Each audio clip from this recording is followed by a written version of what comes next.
Hello, welcome to spiritandtruth.tv. Today I'm going to be talking about truths versus facts. And I know these sound very similar, but I think there are some distinct differences and it's well worth discussing. So let's just jump in here. So I'm going to start with a verse, and this is by faith we understand that the universe was created by the word of God, so that what is seen was not made out of things that are visible. So, what we have here is that God was speaking, the invisible God, and he spoke into place the things that are visible. And this comes from Hebrews 11:3. And we just see how this invisible, um, behind the scenes, God's actions are creating this visible world that we see. And so then we come into this time where it's the spoken words of God, created matter, whatever we're going to call that visible world. I know there's a lot of different issues with matter, dark matter, all the different kinds of things that come with this created world. And I'm going to kind of make a distinction here between truth and fact. So we have the underlying truth, right, which is the word of God, God himself, Jesus is the truth. So the truth is this underlying, and it might be visible or invisible. And then we have facts, and facts tend to be observable, measurable, and things that we can see, touch, and feel. They're really in that visible world. So I'm going to make a distinction here between truth and facts, the underlying truth and the facts as we move forward. And so we see that truth is the underlying foundation, right? We have a lot of truth in that when it talks about faith, right? We have faith in the invisible and in God because we can't touch, see, feel, or hear him in that direct, concrete way, typically that we normally do with people and trees and animals and things like that.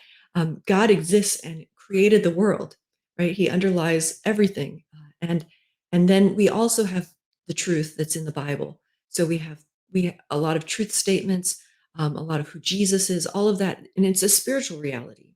It's invisible. It's all the things that you can't necessarily measure that you have to come into through faith. And so then we have the things that are facts, right? These are observable facts. Usually, facts actually are an outgrowth or a representation of truth. And so we see that God, speaks in this invisible way, the visible world, and that creates the visible world, which we now can observe and measure and experiment and get facts from. Right. So we have these measurements, like the moon is 238 100,000 miles from the Earth, and then we have anything that's testable and observable. Right. We have science and things that go after tested thought. And so here's some of the things, but then we have this other category under, and I'm going to put it on the side of facts because it's theories, and the theories are trying to get us back to truth, which doesn't always happen, right? So we put out a theory, and it might be true, it might not, and we collect facts as evidence that try to support it. And so I'm going to try to just kind of pull these ideas apart a little bit and explain them a little bit more deeply. So facts are collected to support our theories, right? We have this posited idea that dark energy exists and it has been constant through time. But then we go collect data, right? Supernova data, other kinds of data, um, and other things to try to see if that idea is actually true or false. But usually we state those theories in the positive as though we believe them going into them for what we currently have the most evidence for. Things like time and the universe being 4.5 billion years old. That's not a fact. That's a theory. That's something that we continue to collect evidence and try to see, is this true? Is this not true? Right. So I'm just giving you some scientific ones. Again, with theories, it doesn't necessarily mean that we have to hold them. We can have other evidences that we think are better at supporting this. And so that's really where a lot of the scientific discussion ends up, is over these theories. Right. So I would say that both of these, both dark energy and the age of the universe, are highly debatable. And we continue, because they're theories, continue to collect facts. Okay.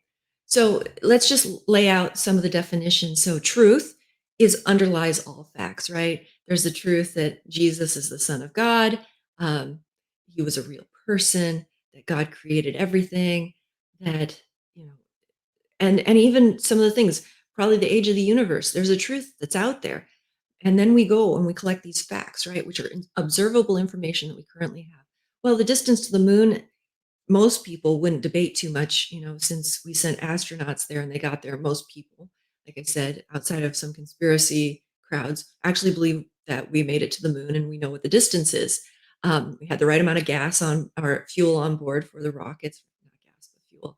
And we had all these things lined up that show that our facts actually did work. So, and then we go from, so we have the underlying truth and we collect the facts. And then usually what happens in science or history or other fields is we start interpreting those facts. And we tell a story, we tell a narrative, the earth is this old, or we put out a theory, or we kind of have these ideas of the age of the universe looking back, this is what this probably means from all the facts that we've collected. And then as more facts come in, we readjust those theories and we continue to reinterpret that story, right? The story of evolution is that's exactly what it is. They took some facts and then they put together and they piece it together. A lot of times you'll hear the story of a dinosaur, particular type. They ate this, they did this, they fought with this. They're collecting facts. Maybe they found, a tooth and tooth marks on some other dinosaur's bones, or they found, a rodent in its stomach, and or they found grass and leaves. And so those things, and then as more facts come in, right? Maybe now they find more dinosaurs that eat grass, and oh wait, grass was around back then, and those kinds of things. You start to reinterpret your story. You start to remake that narrative. And then the theories that come out are possible stories. So this interpretation and theories is kind of hand in hand. We continue to make theories. And so at the end of the day, we really have to ask, do our theories and interpretations line up with the original truth? Well, since the truth isn't something we can actually you know, uh, touch, right? That's why we have theories. I can't know how old the universe is. I wasn't there that day.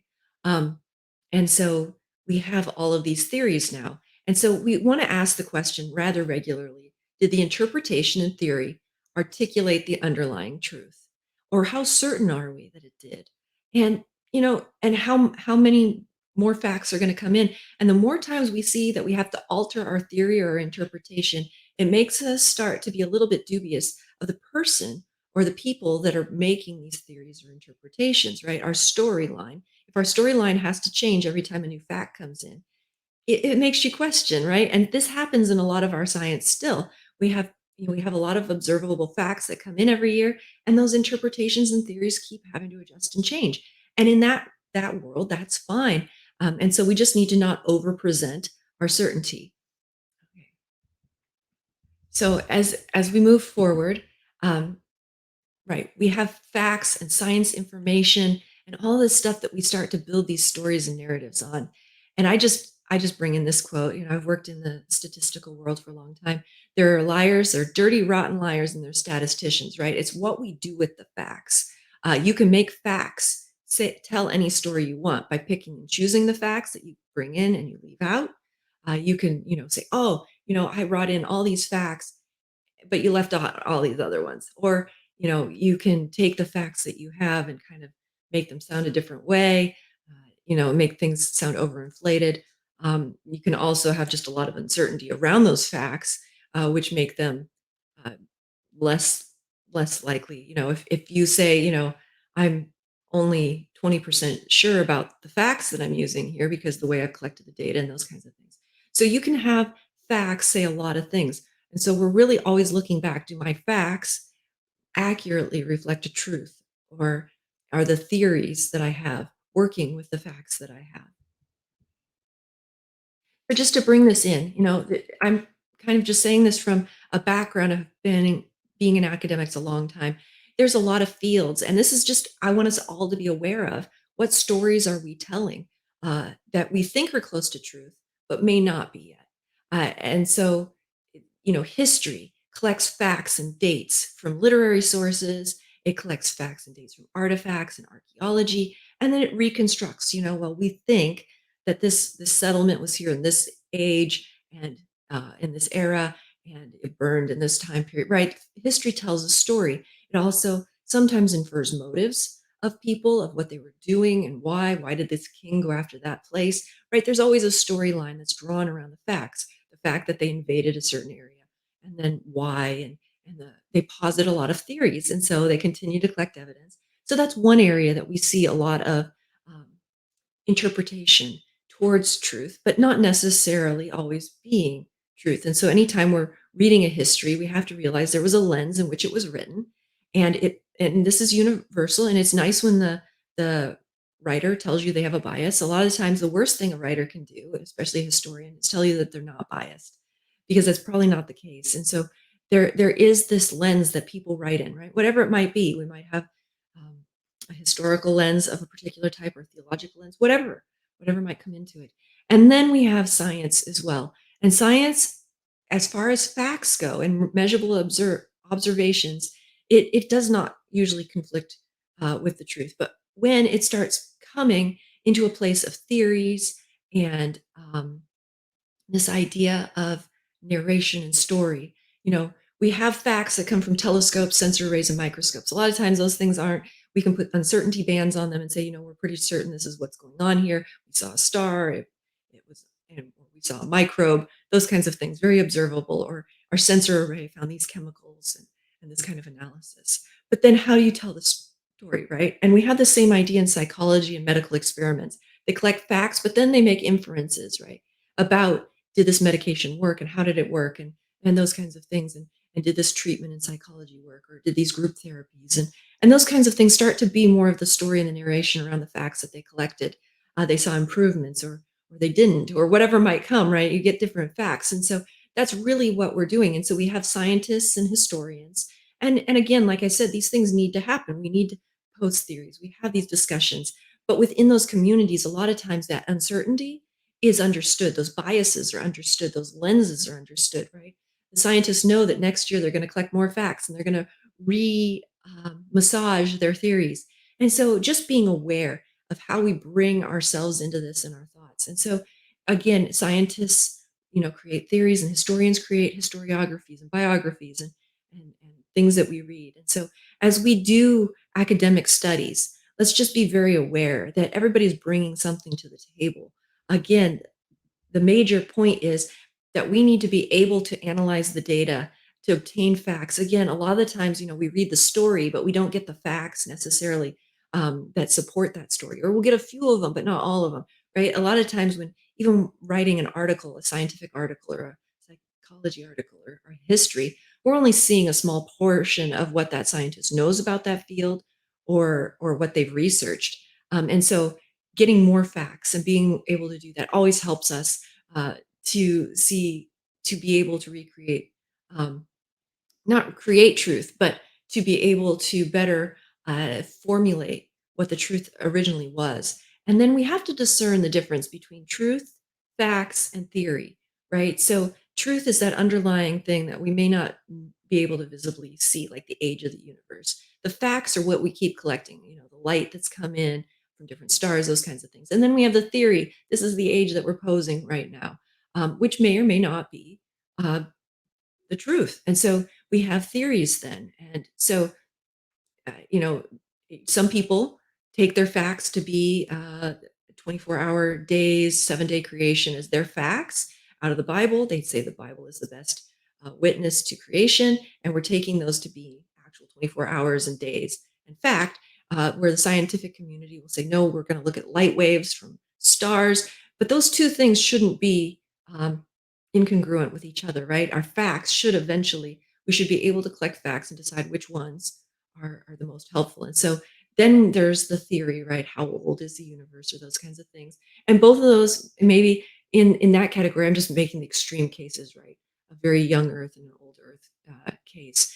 And so in those theories, you're going to have very different theories on how old your universe is. Well, one's going to be closer to the truth than the other, probably, or maybe neither are. I'm not sure on that, but that's what the truth is about. Is that we have to get back to that, and then we have to understand to hold tightly to the truth once we do. And again, the truth is something that's difficult, right? Because we get it by faith.